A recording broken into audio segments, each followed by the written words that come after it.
Хвала Христу, дорогие, шановные парафіяне. Все родные и близкие нашему сердцу. Сябры, святы апостол Павел у посланні да рымлянаў кажа такія словы.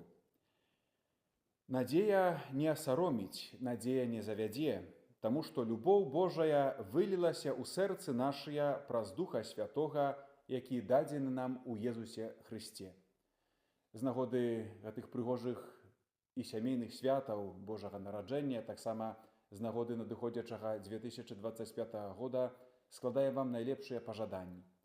Сёння айцец святы Францішак адчыніў святыя дзверы, а праз гэта распачаў юбілейны 2025 год. Святы айцец кажа нам такія словы. Для ўсіх, асабліва для найбольш расчараваных, хто глядзіць у будучыню з песімізмам, няхай гэты святы год стане магчымасцю адрадзіць надзею, а таксама цноту цярплівасці, якая сёння, здаецца, выцясняецца спешкай.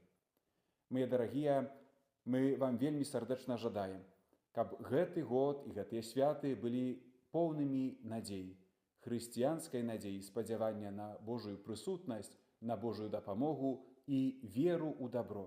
Калі Бог з намі, хто супраць нас? Няхай гэтая праўда дапаможа нам перамагаць усе цяжкасці, клопаты і заўсёды спадзявацца на Божую міласэрнасць. Дзякуем вам за вашыя малітвы, дзякуем за вашу падтрымку, за вашу дапамогу. Вельмі вас любім і запрашаем у нашу парафію.